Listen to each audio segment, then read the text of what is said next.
Break नंतर आपलं परत स्वागत। बातमी आहे साक्री येथील सामाजिक कार्यकर्त्या जोशीला अमर पगारिया यांच्या वाढदिवसानिमित्त साक्री ग्रामीण रुग्णालयात रक्तदान शिबिर घेण्यात आलं। रक्तदान करण्यासाठी मोठ्या संख्येनं रक्तदाते उपस्थित होते। तहसीलदार प्रवीण चव्हाणके व पोलीस निरीक्षक दिनेश आहेर म्हणाले की जोशीला पगारिया यांनी आपल्या वाढदिवसानिमित्त रक्तदान शिबिर आयोजन करून हे खरोखर समाजासाठी प्रेरणादायी कार्य आहे आणि जास्तीत जास्त युवकांनी रक्तदान करा असंही सांगितलं। तसंच यावेळी डॉक्टर गोहिल ग्रामीण रुग्णालय यांनी जागतिक एड्स नियंत्रण कार्यक्रम सप्ताह अंतर्गत शपथ घेण्यात आली। यावेळी तहसीलदार श्री प्रवीण चव्हाणके, वैद्यकीय अधीक्षक डॉक्टर गोहिल तसेच साक्री आधार प्रमुख प्रमोद महाजन, अखिल भारतीय ग्रामीण पत्रकार संघाचे सर्व पदाधिकारी व सदस्य व सामाजिक कार्यकर्ते, राजकीय क्षेत्रातले पदाधिकारी व विविध क्षेत्रातले मान्यवर उपस्थित होते। त्यांनी वाढदिवसानंतर आज वाढदिवसानिमित्त सिव्हिल हॉस्पिटल साक्री येथे रक्तदान शिबिर आयोजित केलेलं आहे। हा अत्यंत स्तुत्य उपक्रम आहे।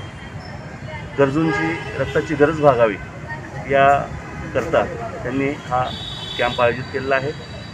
त्याचा सर्वांनी लाभ घ्यावा आणि सर्वांनी रक्तदान करावं जास्तीत जास्त लोकांनी, असं मी सर्वांना या प्रसंगी आवाहन करतो।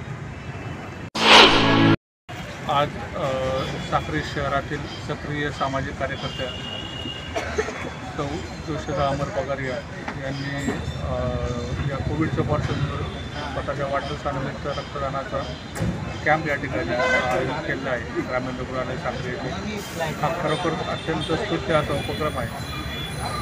आज शासनाच्या ज्या काही रक्तपेढ्या आहेत किंवा खाजगी रक्तपेढ्या अत्यंत कमी रक्तसाठा उपलब्ध आहे। त्याच्यामुळे गंभीर आणि जे काही दुर्धर आजारांग्रस्त आहेत किंवा ज्यांचे अपघात झाले आहेत अशा रुग्णांना तातडीची रक्ताची गरज आहे। या कॅम्पच्या निमित्ताने मी आवाहन करू इच्छितो सामान्य जनतेला की त्यांनी जास्तीत जास्त या रक्तदान शिबिरामध्ये सहभाग घेतला पाहिजे आणि अशा प्रकारचा स्वतःच्या वाढदिवसानिमित्त उपक्रम राबवणाऱ्या सौ पगारिया यांचंही या निमित्ताने मी अभिनंदन करतो।